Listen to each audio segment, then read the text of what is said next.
क्रोध। क्रोध क्या है कौन नहीं जानता। हर आयु, हर वर्ग, हर श्रेणी के व्यक्ति को क्रोध का अनुभव हो चुका है। बल्कि किसी किसी का तो परिचय ही इसी प्रकार दिया जाता है कि व्यक्ति अत्यंत क्रोधी है, इससे तनिक बच के ही रहे। अब क्रोध क्या है हम सभी जानते हैं, किंतु ये क्रोध कर क्या सकता है ये बहुत कम लोग जानते हैं। क्रोध कुछ इस प्रकार है, किसी जलते हुए अंगारे को पकड़ना और किसी और की ओर फेंकना। अब इसके पीछे आपकी मंशा होती है सामने वाले को जलाने की, किंतु उससे पहले तो आपके स्वयं के हाथ जल जाते हैं। तो स्मरण रखिएगा, जब भी आप किसी और पर क्रोध करते हैं, सर्वप्रथम वो आपके विनाश का कारण बनता है। मैं कहता हूं जब इस संसार में करने के लिए प्रेम है तो क्रोध करना ही क्यों। प्रेम कीजिए, यही प्रेम सब में बांटिए और इसी प्रेम के साथ कहेंगे राधे राधे। भय, ये भय सदैव मनुष्य के साथ ही रहता है। कुछ खो देने का भय, जो पा लिया उसे खो देने का भय। अब जिसके हम निकट हैं उसके दूर चले जाने का भय, जो हमारा है हमसे छिन जाने का भय। अब मनुष्य सारा जीवन व्यतीत कर देता है इस भय की छाया में। किंतु क्या कभी आपने ये सोचा है कि ये भय हमें क्यों लगता है? ये भय हमें इसलिए लगता है क्योंकि हम उस व्यक्ति, उस भाव, उस वस्तु को स्वयं से समेट कर रखते हैं। हम स्वयं उसे इतनी शक्ति दे देते हैं कि वो जब चाहे तब हमें छोड़कर जा सकता है, हमें कष्ट पहुंचा सकता है। किंतु यदि हम उस भाव, उस व्यक्ति, उस वस्तु से निर्लिप्त रहें, उसके आकर्षण से हम मुक्त हो जाएं, तो ना ही वो हमें छोड़कर जा सकता है, ना ही हमें कष्ट पहुंचा सकता है। इसलिए स्वतंत्र रहिएगा और सबको स्वतंत्र रखिएगा, प्रेम को भी। राधे राधे। अस्तो मां सद्गमय, तमसो मां ज्योतिर्गमय, मृत्युर्मामृतम गमय। कभी आपने सोचा है काला रंग ना होता तो क्या श्वेत रंग आपको भाता? रात्रि का अंधकार ना होता तो सूर्य प्रकाश का अर्थ हमें समझ आता? ये थकान ना होती तो क्या विश्राम का अर्थ हम समझ पाते? ये भूख ना होती तो क्या इन स्वादिष्ट व्यंजनों का अर्थ हम समझ पाते? क्या इन सब का आनंद हम ले पाते? स्मरण रखिएगा, इस संसार में कोई भी भाव या वस्तु बुरी नहीं है। यदि आप मानते हैं कि बुरी है तो किसी कारण से ये बुराई आवश्यक है, अन्यथा ईश्वर इसे हमारे संसार में रखते ही। इस बुराई का उद्देश्य है हमें अच्छाई का आभास करवाना, ताकि हम अच्छाई में अपना लक्ष्य साध सकें। इसलिए बुरों से कभी घृणा मत कीजिएगा, ये तो केवल भलाई की आवश्यकता के जनक है। उन्हें भले में परिवर्तित कीजिए, असत्य से सत्य की ओर ले जाए, अंधकार से प्रकाश की ओर ले जाए, मृत्यु से अमरत्व की ओर ले जाए, किंतु प्रेम के पथ से। राधे राधे। अक्सर हमारे पास एक बहाना होता है, एक खींच होती है कि संसार में हम करें तो क्या करें, जो हम करना चाहते हैं वो पहले ही कोई कर चुका है, हमारे पास तो कुछ करने के लिए ही नहीं है। यदि आपको उदाहरण दूं तो इन पूजा की थालियों को देखिए, पहले से ही सब कुछ सज्ज करके रख दिया गया है। अब ऐसे में हम सोचते हैं कि करना क्या शेष है, सब कुछ तो पहले ही हो चुका है। अब यहाँ पे समस्या कर्तव्य में नहीं है, यहाँ समस्या हमारी सोच में। हम ये सोचने में समय व्यतीत करते हैं कि क्या हो चुका है। हमें ये सोचना चाहिए कि क्या करना अब भी शेष है जिसमें हम अपना योगदान दे सकते हैं।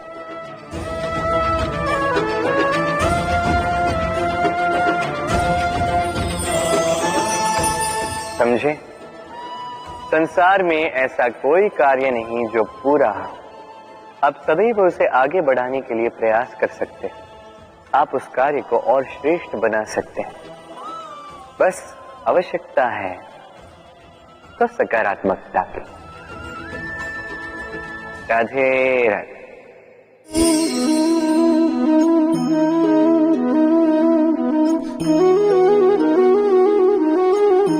चलिए आज आपसे एक प्रश्न पूछता हूं।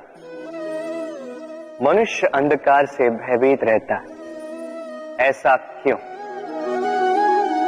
इसका उत्तर है कि इस अंधकार में मनुष्य कुछ देख नहीं पाता, न आगे देख पाता है न पीछे, आसपास क्या है समझ नहीं पाता, न अपनी राह देख पाता है न अपना लक्ष्य, जिसके कारण अपना विश्वास खो देता है और इसी कारण से भयभीत हो जाता है। चलिए अब आपसे एक और प्रश्न करता हूं। क्या इस संसार में इतना अंधकार है कि इस दिए का अस्तित्व ही मिटा दे?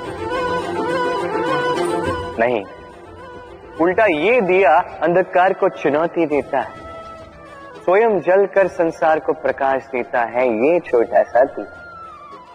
अब जब ये छोटा सा दिया अंधकार से भयभीत नहीं होता, तो भला आप क्यों असफलता से भयभीत होते हैं?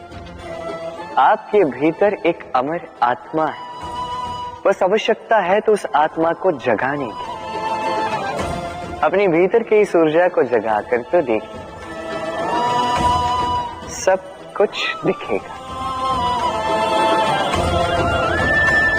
राधे राधे। विवाह प्रेम का लक्ष्य है, ये भ्रम है था। और इसीलिए मनुष्य सदैव ये भूल कर बैठता है, सोचता है कि विवाह ही प्रेम का लक्ष्य है। मनुष्य प्रेम को पाना ही प्रेम समझ लेता है। अब देखिए ना, इस संसार में कुछ ऐसे भी भाग्यशाली लोग हैं जिनका विवाह उनके प्रेम के साथ होता है। कुछ का प्रेम ऐसा भी जिन्हें विवश होकर ना चाहते हुए भी किसी और के गले में वरमाला डालनी पड़ती है। किंतु ये दोनों भूल कर बैठते हैं था। विवाह के पश्चात वो सोचते हैं कि हमें तो सब कुछ मिल गया, हमने तो प्रेम प्राप्त कर लिया, हमारा लक्ष्य पूर्ण हुआ। किंतु उसके पश्चात ये जो प्रेम है था कहीं ना कहीं खो जाता। और जिन्हें प्रेम ना मिला, वो प्रेम ना मिल पाने की पीड़ा में प्रेम ही भूल जाते हैं। समर्पण, 100% निस्वार्थ समर्पण, वो समर्पण जो किसी मां के मन में अपने संतान के लिए होता है। क्योंकि ये प्रेम दाओ, ये प्रेम पाना नहीं है, ये प्रेम देना है। अपने आप को, अपने अस्तित्व को, अपनी आत्मा को समर्पित कर देना। ये प्रेम ना ही शारीरिक है ना ही भौतिक, ये प्रेम तो अपनी आत्मा का समर्पण है। ये विवाह एक संबंध अवश्य है और इसमें कुछ भी अनुचित नहीं है। ये विवाह प्रेम से प्रतिबंधित नहीं है था। ये प्रेम कहीं ऊंचा है। अब यदि मैं आपको उदाहरण दूं, तो क्या राधा के विवाह के पश्चात मैं उसके सुख की कामना करना छोड़ दूं? कैसे मैं प्रयास न करूं कि राधा जीवन में सदा सदा के लिए सुखी रहे? क्या मेरे मन में राधा के लिए प्रेम कम हुआ? कृष्ण का राधा के प्रति प्रेम कृष्ण में समाहित है ना। दाऊ, ये प्रेम पाप तब बन जाएगा जब इस प्रेम के बदले हम कुछ चाहेंगे, किंतु यदि ये प्रेम समर्पित हो तो ना ही ये अनीति है, ना ही ये पाप है। पर सेतु बांधने की कथा के विषय में तो आपने सुना ही होगा। श्री राम की सेना को 100 योजनों के समुद्र को पार करके लंका पर आक्रमण करना था। वास्तुका, नल और नील ने सेतु बांधने का उपाय सोचा, किंतु अब सेतु बांधा कैसे जाए? समुद्र इतना गहरा है, कितने पत्थर डाले जाए कि पार करने लायक स्थान हम समुद्र से ले सकें। तब किया गया एक काम, पत्थरों पर लिखा गया राम का नाम, और जब इन पत्थरों को सागर में फेंका गया तब वो तैरने लगे।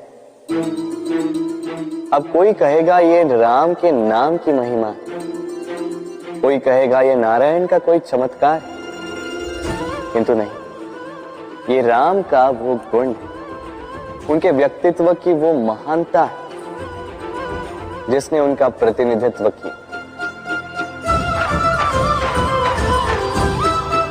कि पत्थर भी इस सागर में तैरने लगे।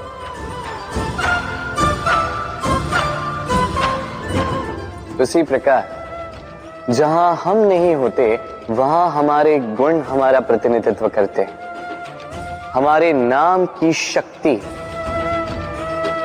हम स्वयं बनाते हैं अपने कर्मों से, अपने गुणों से। अब चयन आपका है, आपके नाम के सहारे कोई विपदा से बाहर निकल आता है या आपके अपयश के दुष्कर्मों से कोई डूब जाता है। अच्छे से चयन कीजिए। राधे राधे। कभी किसी पंछी को देखा है? जब उसे अंडे देने होते हैं तो वो सर्वप्रथम एक स्थान खोजता है, एक स्थान जो वर्षा, धूप, शत्रुओं से सुरक्षित हो। फिर वो अपना घोंसला बनाता है, फिर अंडे देता है, और फिर जब उन अंडों से नन्ही संतानें निकल आती हैं तो उन्हें भोजन देता है, उनकी सुरक्षा करता है। परंतु जब उनके पंख निकल आए तो ना उन्हें भोजन देती है, ना ही उन्हें घोंसला बनाना सिखाती।